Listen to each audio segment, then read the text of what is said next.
Break બાદ બુલેટિનમાં આપનું સ્વાગત છે। આગળ વાત કરીએ સમાચારોમાં તો સુરતથી સમાચાર આવી રહ્યા છે। સુરતમાં ટેમ્પો ચાલકે બાળકને અડફેટે લીધો છે। પાંડેસરા વિસ્તારમાં ટેમ્પોએ એક બાળકને અડફેટે લીધો। 5 વર્ષના બાળકને અડફેટે લીધો હોવાની વિગત છે। અકસ્માતમાં બાળકનો હાથ કપાયો હોવાની માહિતી છે। બાળક ભગવાનના મંદિરે દર્શન કરીને પરત ફરી રહ્યો હતો। સુરતના ડિંડોલી વિસ્તારમાં આ ગમખ્વાર અકસ્માત સર્જાયો છે। બાળક રસ્તો ક્રોસ કરી રહ્યો હતો ત્યારે અચાનક જ ટેમ્પો પૂર ઝડપે આવ્યો। અકસ્માતના દર્દનાક દ્રશ્યો સીસીટીવીમાં કેદ થયા છે। બાળકનો હાથ પરથી ટ્રક ફરી વળ્યું છે। આગળનું પૈડું બાળકના હાથ પર ચઢાવી દેતા એક હાથ શરીરથી છૂટો પડી ગયો। બાળકને સારવાર અર્થે હોસ્પિટલ ખસેડવામાં આવ્યો છે।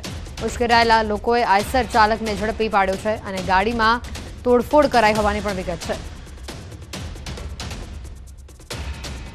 વધુ વિગત મેળવીશું। ફોન લાઈન પર સંવાદદાતા કીર્તેશ અહીંયા જોડાયા છે। કીર્તેશ, આજે સમગ્ર ઘટના સામે આવી છે, ખૂબ જ દર્દનાક, અને જે રીતની આ ઘટના સામે આવી છે તે મુદ્દે વધુ માહિતી શું મળી રહી છે અને આઈસર ચાલકની હાલ ધરપકડ કરાઈ છે કે બિલકુલ, જે પ્રકારે સુરતના ડિંડોલી વિસ્તારમાં મંદિરે દર્શન કરીને રોડ ક્રોસ કરી રહેલો હતો 5 વર્ષનું બાળક, આ બાળક અચાનક જ એક આઈસર ટેમ્પાની અડફેટે આવી ગયું હતું। જો કે આઈસર જે ગાડી છે તેનું આગલું વ્હીલ બાળકના હાથ પર ફરી વળતા બાળકના હાથને ગંભીર ઈજા પહોંચી હતી। અકસ્માતના પગલે સ્થાનિક લોકો દોડી આવ્યા, આઈસરમાં તોડફોડ કરી હતી, જેને લઈને ડ્રાઈવર ગાડી મૂકી ફરાર થઈ ગયો હતો। સમગ્ર ઘટના નજીકના સીસીટીવીમાં કેદ થવા પામી છે। બાળકને હાલ સારવાર અર્થે હોસ્પિટલ ખસેડવામાં આવ્યો છે, જ્યાં તેનો હાથ કાપવો પડે તે પ્રકારની પરિસ્થિતિનું નિર્માણ થયું છે। જોકે ઘટનાની જાણ થતા પોલીસ તાત્કાલિક ઘટના સ્થળે દોડી ગઈ। આ મામલે ગુનો દાખલ કરી આઈસર ટેમ્પો ચાલકને પકડી પાડવા ચક્રો ગતિમાન કર્યા છે।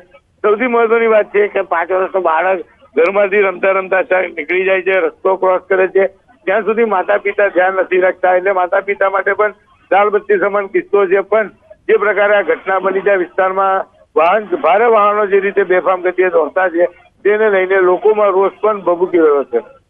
કીર્તેશ, આ મુદ્દે બાળકના વાલીનું કોઈ નિવેદન સામે આવ્યું છે? બિલકુલ, અકસ્માતના પગલે સ્થાનિક લોકો દોડી આવ્યા હતા અને હંગામો મચી ગયો હતો। આઈસર ટેમ્પોમાં તોડફોડ કરી હતી, બાળકને સારવાર હોસ્પિટલ ખસેડવામાં આવે છે। એટલે કે પરિવાર સુધી હજુ કોઈ પણ વાત નથી થઈ। અત્યારે પ્રાયોરિટીમાં બાળકનો જીવ બચે તેને લઈને પરિવાર સહિત સ્થાનિક વિસ્તારના આગેવાનો દોડધામ કરી રહ્યા છે। પણ જે પ્રકારની ઘટના છે, ઘટનાને લઈને સ્થાનિક વિસ્તાર અને ખાસ કરીને જે જગ્યા પર અકસ્માત થયો છે ત્યાં લોકોમાં રોષ જોવા મળી રહ્યો છે। કીર્તેશ, આભાર માહિતી બદલ।